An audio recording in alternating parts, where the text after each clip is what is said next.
Cek cek 1 2. Oke semuanya, kembali lagi bersama TV Jawa. Jadi di sini saya menemukan video menarik yang wajib kita bahas ini, bro. Ini tentang Kumaila yang salto dan jungkir balik karena bingung memikirkan Tuhan. Oke, langsung aja kita simak videonya, kita gas sekarang. Tuhan itu kan nggak ada, tapi kok ada? Pernah kepikiran gitu nggak? Nggak pernah kita kepikiran seperti itu. Kecuali orang-orang yang terkena depresi mayor, orang-orang yang sakit mentalnya, orang-orang yang terkena gangguan kejiwaan. Kalau Tuhan itu nggak bisa dilihat dan nggak bisa dibuktikan, kok mayoritas orang percaya Tuhan? Karena di muka bumi ini lebih banyak orang-orang yang lebih sehat akalnya daripada orang-orang yang stres, orang-orang yang gila, orang-orang yang dalam gangguan kejiwaan, depresi mayor, dan orang-orang yang terkena gangguan mental seperti Anda. Iya, aku pernah didiagnosis depresi mayor spesifiknya. Kalau Tuhan itu nggak bisa dilihat dan nggak bisa dibuktikan, kok mayoritas orang percaya Tuhan? Kalau tidak bisa terlihat, bukan berarti itu tidak ada. Jangankan melihat Tuhan, melihat otak Anda sendiri pun Anda tidak mampu melihatnya. Apakah Anda pernah melihat otak Anda? Tidak. Apakah artinya Anda tidak punya otak?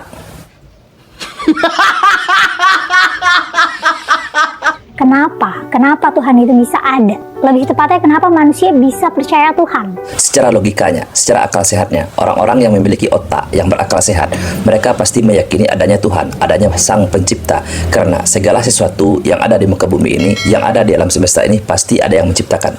Tidak mungkin ada dengan sendirinya. Segala sesuatu itu harus ada awalnya gitu, atau harus ada penyebabnya, atau ada yang menciptakan gitu. Alam semesta juga punya titik awal gitu, nggak bisa tiba-tiba ada, pasti ada yang menciptakan. Ya, betul sekali apa yang Anda sampaikan.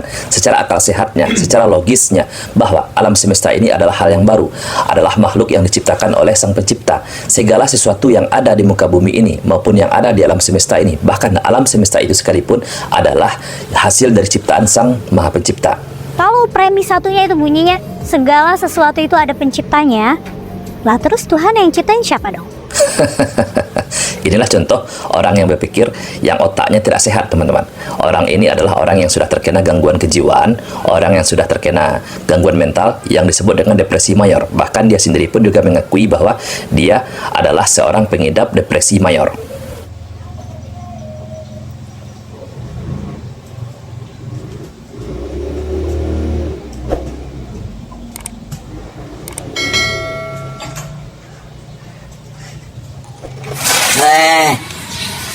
Aduh. Ya Tuhan gak ada yang menciptakan dong, udah ada dari sananya. Tuhan kan gak punya permulaan. Nah kalau kayak gitu kan jadinya kontradiktif sama premis pertama kan? Bukan kontradiktif, tetapi otak Anda yang sakit itu yang tidak mampu mencernanya. Jadi segala sesuatu yang ada itu adalah makhluk, sedangkan yang menciptakannya disebut dengan Tuhan. Tutorial teleponan pakai kaki. Jadi pertama ambil kaki, kemudian kita teleponan gitu. Halo sayang. Bisa buat garuk-garuk, atau kalau lagi kesel sama diri sendiri bisa juga kita pakai buat tendang kepala gitu, kayak gitu. Yang nyiptain Tuhan siapa? Ya nggak ada. Tuhan ada aja tanpa pencipta. Tapi katanya segala sesuatu pasti ada yang nyiptain. Segala sesuatu katanya ada permulaannya. Makhluk. Anda paham tidak apa yang dimaksud dengan makhluk? Ada makhluk hidup, ada makhluk mati. Segala sesuatu yang ada ini adalah makhluk. Baik itu benda mati maupun yang hidup. Manusia, hewan, binatang, tumbuhan, ini disebut dengan makhluk hidup. Sedangkan batu, tanah, api, itu disebut dengan makhluk mati. Dan semua ini adalah hasil dari ciptaan Tuhan. Kenapa Tuhan itu bisa ada? Jadi suatu pertanyaan yang sangat tidak logis, mempertanyakan siapa yang menciptakan Tuhan. Sedangkan di dalam akidah kita, di dalam agama kita, diterangkan bahwa Tuhan itu adalah Allah, Zat yang maha segala-galanya, maha berkuasa, maha mencipta. Kenapa Tuhan itu bisa ada? Daripada Anda pusing memikirkan siapa yang menciptakan Tuhan, kenapa Tuhan itu ada, seharusnya Anda lebih khususkan waktu Anda untuk memikirkan tentang kesehatan mental Anda. Kenapa Anda ini belum sembuh dari depresi mayor Anda? Bentar dulu bro, ini kayaknya ada yang kurang nih. Oke, korek saya sudah ketemu ini bro. Jadi langsung kita gas kembali.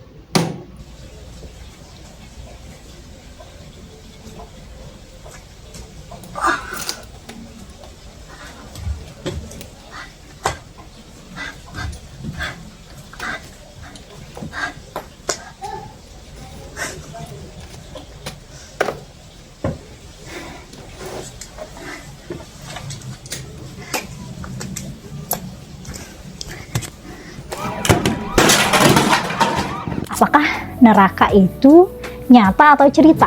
Sebagai seorang yang beriman, tentu saja mereka meyakini bahwa surga dan neraka itu ada. Berbeda konteks dengan orang-orang seperti Anda yang tidak memiliki iman. Percuma Anda hafal Al-Quran tetapi tidak memiliki iman. Konsep adanya kepercayaan kehidupan setelah mati itu ya konsep penghibur dari rasa takut kita, juga rasa takut untuk ditinggalkan ya. Sebetulnya ini bukanlah konsep hiburan, tetapi konsep keadilan.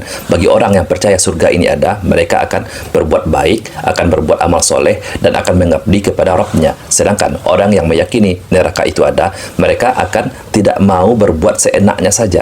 Akan lebih nyaman untuk kita percaya kalau orang tersayang kita yang udah meninggal itu dia pergi ke surga gitu. Islam tidak mengajarkan konsep seperti ini. Tidak semua orang yang meninggal dunia masuk surga, tetapi ada persyaratannya. Ditanam di tanah gitu bareng cacing-cacing, atau kayak dianggap hilang aja gitu dan nggak ada, itu menyakitkan kan. Hanya orang-orang yang tidak percaya kepada Tuhan, tidak percaya kepada hari kebangkitan, tidak percaya kepada adanya surga dan neraka, tidak percaya dengan adanya hari pembalasan yang memiliki konsep seperti Anda, yang meyakini bahwa setelah kita mati maka tidak ada apa-apa lagi, hanya tertanam di tanah, menjadi makanan cacing, menjadi bakteri dan segala macamnya. Kalau misalnya kita nepok nyamuk gitu, kita nggak bakal jadi melankolis dan bilang ini nyamuknya udah istirahat di surga, ya nggak bakalan. Nyamuk bukanlah makhluk yang diberikan beban syar'i oleh Allah. Yang diberikan taklif syar'i hanyalah manusia dan jin. Manusia berakal, jin juga berakal, sedangkan nyamuk tidak memiliki akal yang bisa memilih, yang bisa membedakan yang mana yang baik dan yang mana yang buruk. Mereka bertahan hidup hanya dengan naluri, bukan dengan akalnya. Aku pernah didiagnosis depresi ya, depresi mayor spesifiknya. Jadi waktu itu tuh aku merasa butuh bantuan psikologis ya, jadi aku mengunjungi profesional. Ya aku ke psikolog dan dapat diagnosis itu.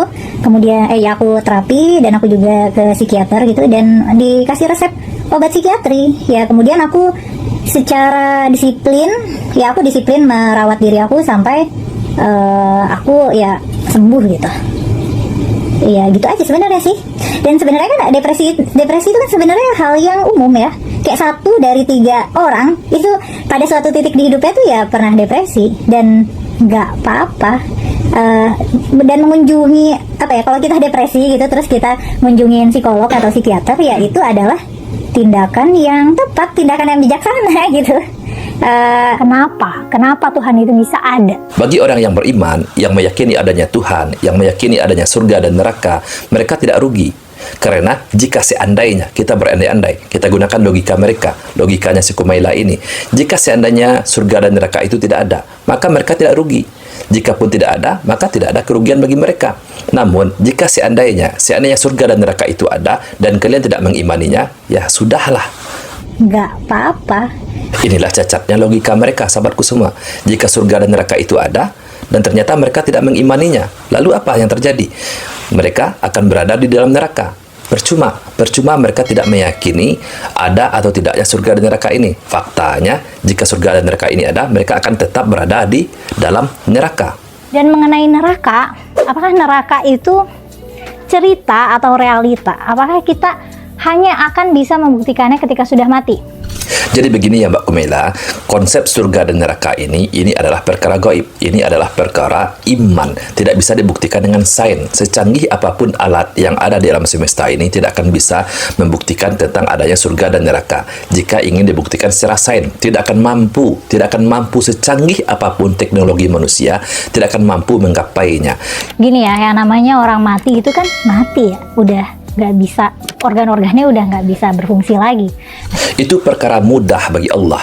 Jangankan manusia yang sudah mati menurut Anda, yang mana organ-organ tubuhnya sudah tidak berfungsi lagi, sudah tidak bernafas lagi, yang mana jasadnya sudah menjadi tulang belulang, yang mana dagingnya sudah dimakan oleh cacing menjadi tanah. Bagaimana mungkin menurut Anda hal yang demikian ini bisa mendapatkan siksa neraka? Mudah bagi Allah untuk membangkitkan mereka yang sudah meninggal dunia ini, walaupun sudah menjadi debu sekalipun. Ini perkara yang sangat mudah. Allah hanya tinggal berfirman, kun fayakun.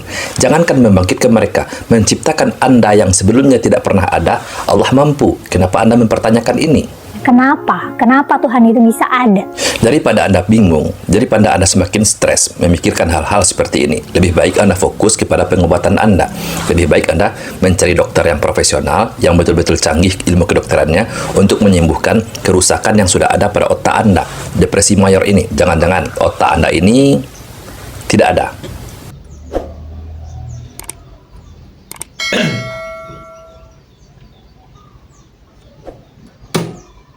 Ya oke semuanya, jadi seperti itu videonya. Yang baru bergabung juga jangan lupa di like, komen, dan subscribe.